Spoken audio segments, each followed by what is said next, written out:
So recently on YouTube and Instagram, I've been getting messages from you guys, the subscribers, regarding beat selling, problems that you're having when it comes to selling beats, and I'm seeing a recurring theme popping up in the sort of messages I'm getting. So I wanted to do this video today to answer this question and kind of talk about the reality of beat selling and how to properly define your niche and find what niche you should actually be selling beats in. Now, the reason why, again, I wanted to do this video is because I've been getting people popping up to me based on watching my videos and thinking, do I need to sell pop beats then? Or do I need to go and define my genre by like the actual genre specific? Or do I need to dive into subgenres or even down to a certain artist specifically? Well, I'm hoping in this video I can answer that for you, again, because I get this message so frequently and I feel like it'll just be so much easier to answer it in this video. So what I'm going to do is I'm going to go into my computer right now and I'm going to show you the process of how I continue to change up, adapt and define my niche to keep the views up on my Type Beat channel, BeatStars, and also keep engagement up as well as keeping the sales up on the channel. So I really recommend right now that if you want to become a beat seller in 2023, so you subscribe to my channel right now if you're not already, because there are so many videos like this on the way this year, and I'm still documenting my $10,000 beat selling journey in 1 year,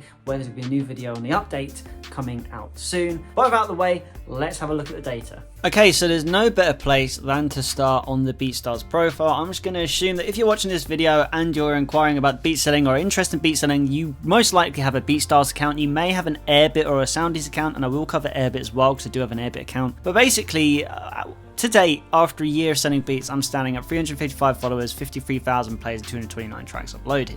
Now, them sort of stats, I would say, are very average for maybe like slightly above the norm that you would expect for that many tracks. I'm not really sure, but one thing that I've always held myself to in this channel is I've been transparent, and I think that's why these videos, maybe I can just assume, have been helpful to you guys, because I'm not someone who's blown up and, you know, made $100,000 and can make them sort of videos like how I made $100,000 selling beats. No, because like this is a more realistic view. So I'm hoping by showing you what I'm going to do right now, it gives you a better idea of the realistic part of selling beats and growing a Type Beat channel, because I'm constantly having to change things up in order to keep, not say relevant, but keep the views up and always trying to learn what could actually do better. So if I actually just give you a quick brief run through the beats to give you a bit of you know, insight into what it is I do personally. So I, as you can see, do a lot of pop music, and within pop music that could be acoustic pop, Taylor Swift, loud 80s disco pop you see upload here. I occasionally dabble into songs which have recently been released in the charts, which you see a Sam Smith one there, you see a Miley Cyrus Flowers one, and I like to dabble as well in like the synth pop and into the bedroom pop. So there is a variety here, but it's a calculated variety which I try to adhere to.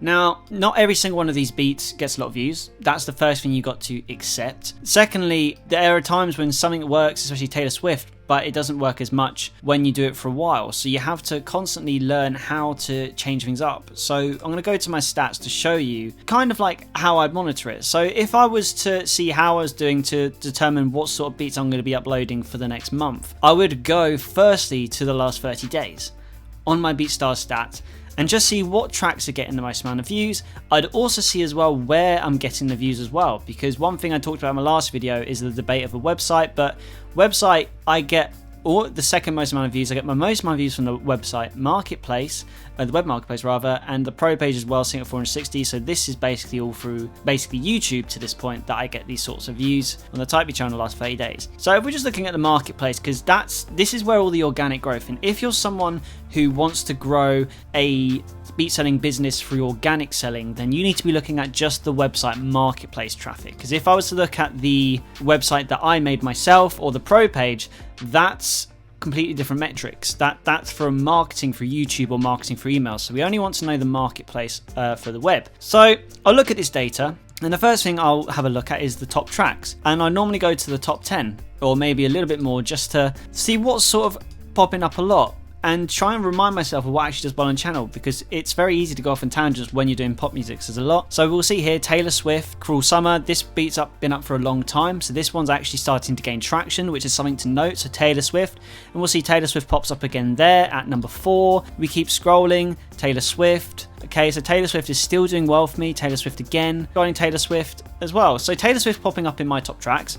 So it's good to know that Taylor Swift is still getting a lot of views, so that I can first decide that in this next month I'm going to keep uploading Taylor Swift type beats. I made the decision a couple of months ago to, for another example, to stop uploading Charlie Puth type beats, because I used to be really passionate about Charlie Puth type beats. Like, it's the sort of music, the style that I really enjoyed. But there's no Charlie Puth beats here, and I've actually probably about 10 to 20% of the first 200 beats I made were Charlie Puth. So the fact that none of them are appearing here, big red flag. So though there was a motion to making them sort of beats, it wasn't getting any views. So I stopped making Charlie Puth type beats. So that's one decision that I've made based off that. Another decision that we can arrive at as well is, interestingly, Miley Cyrus Flowers pop type beat has done very well. Now this is a beat strategy that I did where I checked out what was at the top of the charts and making a type beat to that. Now I believe if we scroll through a little bit more, I made 2 of them, and both of them have appeared in my top tracks for the month, which shows that making current songs, I did Sam Smith Holy as well, same experiment. So the 3 songs in the past month that I actually uploaded, all 3 of these beats are in the last month. They've all popped into top tracks, which shows that there's actually method to doing this. And not only that, but I also got a sale on this beat here about 4 days after I uploaded it on the marketplace, which shows that doing current tracks type beats works. So that's one thing that I've noted, so I'm going to keep doing that next month. And the last thing as well is I can see here Lauv's popped up once, and then sort of that comes into the Lauv category because it's Lani. I put them in the same bracket. We've got a lot of Dark pop Taylor Swift. There we go, another Lauv one there. Keep scrolling, and we've got a Lani one which comes with that, Lauv as well. So Lauv, that sort of like indie alternative pop, Lauv and Lani vibe. Taylor Swift does well for me, and the sad piano ballads, as well as the current trending at the top of the charts. So that's 4 different avenues that I can go down, which I know work for me. So even though we're trying to define a niche, I found that them 4 work the best. But if you really want to define it, then I need to just make a decision for the next month which ones could do better. So based on this data I've seen, Taylor Swift definitely has to be something that has to continue, because that does really well. I'm going to continue the experiment with top of the charts ones for now, trying to keep within the pop only category, because not just pop gets to the top of the charts nowadays. And the acoustic pop, which I could actually try and tie into Lauv. So I could try and combine a few things here together. Again, you've got to listen to the data, listen to what's doing well for you, and go with it. So now I've judged that, I'll also take into consideration my YouTube type beat channel as well, because it's always good to see what's doing well on there. So I'll go to my analytics again, see what's been happening in the past 28 days, and see where it is I can go from there. Because again, the same content as on BeatStars goes onto my type beat channel as well. So I can look at the data here, and I'll just go to analytics again, to go to the content. There's been a lot of shorts I've uploaded, so they're going to appear on there, which are doing alright for me. But I want to see what actual videos have been doing well. So just the ones that are in yellow. So we've got Taylor Swift beat at the top, still doing well for me. That same Miley Cyrus type beat, which is doing well for me on BeatStars, is my 2nd most viewed. Make note of that. And then another Taylor Swift one near the top, Charlie XCX. Then a sad pop ballad, Taylor Swift again. Then a pop song, ballad, Taylor Swift, ballad. So then that is really when I can see, okay, in the past 28 days, if we combine the BeatStars and YouTube type beat channel data, even though I do try to occasionally throw in the odd beat, which like you can see that Charlie XCX one, which is a bit away from the norm, always to try and experiment, we can see that the 2 types of beat which really do the best for me across both spectrums is the sad acoustic piano pop type beats and Taylor Swift. So I'm thinking for the next 28 days, then I'm going to do a lot more of that. And then that's when you see these kinds of results pop up on your YouTube type beat channel, where you're getting more subscribers than ever, more watch time than ever, and more views than ever. So it's really simple. If you listen to the data, you can niche yourself very, very quickly. And for those who quickly on Airbit as well, these are my stats for the past 28 days. Now, I always say with my Airbit account, I'm trying to play catch up on here, so it's very interesting to see how it goes. But it says a lot here. Taylor Swift just does really well on Airbit as well. So even though when I actually come to the beats that I've uploaded, I'm actually a little bit behind. I'm only on 150 odd beats uploaded when I've uploaded 229 tracks in total, so I've still got 79 tracks to upload to catch up. I will keep that in mind, that my best performing tracks on Airbit are also Taylor Swift for me. Now again, quick disclaimer, that's not saying from this video that you need to do Taylor Swift type beats, because that's not how it works. This is all algorithmic based of uploading multiple. I've uploaded over 40 Taylor Swift type beats to get to that. And it applies the same for every artist. If you pick your lane and stick to it, you will do really well from it. So I guarantee if I type in Taylor Swift into BeatStars, I could be pretty confident that I will have some type beats pop up into the charts. There you go, number 1.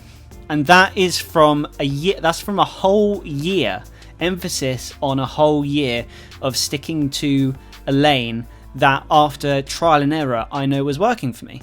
So you need to find your Taylor Swift, to say a really weird quote, not actually do Taylor Swift type beats, because I actually had someone who watched my video and then did a whole load of Taylor Swift beats and then asked me why they're still not, you know, doing well when they're doing the same thing with me. It's because that's not your lane, that's my lane. So you need to find your lane and then do really well in it. So let another Taylor Swift beat pop up here by me as well. Can keep scrolling down. And, you know, as long as there's one's popping up in the top 100, I'm happy. There's another one. There's another one. Another one. So we go down. This DJ Ice is doing very well for Taylor Swift types as well. But it just, like, again, like, this is the example. You do stuff, you get your lane, and you can benefit from it. And having the number 1 ranked Taylor Swift type beat, that is a big win for me. So we'll also have a look at acoustic as well. We'll go acoustic pop, because I upload a lot of acoustic pop. And look at that, I've got number 1, 2, and 3 in the acoustic pop. And number 17 as well. Now, this isn't me flexing for a second, quick disclaimer. I didn't actually realise I was 1, 2, and 3 ranking on acoustic pop beats. This is just me emphasising that very early on in this past year of me uploading beats, I found a lane and I stuck to it and I just uploaded in that genre, because you get a compound effect after a while. If you upload so many beats, then that is when stuff like this happens, when you get into top 3. So it also shows well in my sales. Most of my sales are acoustic pop type beats, if I'm being honest, in Taylor Swift. So and Lauv. So I should probably start listening to that a lot more. But if we're just going with views, if you're someone who hasn't made any sales yet, this is the only metrics you can look at, then this is what you got to be doing. So again, I just wanted to quickly emphasize that if you want to be a successful beat seller, you have to listen to your data, find your lane, and apply yourself 100% to it. So right now, if you are someone who's uploaded, let's say 100 beats, and you're not getting that many sales, you've still got an incredible amount of data there to be able to define what it is you're going to do for the next 100 beats. Don't think about how many you're going to make, sales you're going to make. Don't even think about that. Just think about, if I look at the data right now, I see what's doing well. If I do 100 of that, where could I be after another 100 beats? So if you're someone, let's say, who uploads trap beats and you've done by certain artists, have a look at the data, see which are your top 10 tracks, see if there's any similarities from your top 10 tracks. Find the similarities, put them together, and then do that 100 times over, and you will reap the rewards. And then the YouTube algorithm will pick up on your style and start hopefully sharing you to the right people, or exposing you, rather is the right word, to the right people. And that is how you define your niche as a beat seller. And I hope I summed it up in the best way possible, but I highly recommend following me on Instagram and drop me a message anytime if you've got any more questions regarding the topic of this video. And of course, more importantly, smash that subscribe button, as it is the best way to support the channel. But I'm gonna leave the video for today, guys. Thank you for watching. Keep making music, and I will see you in the next video.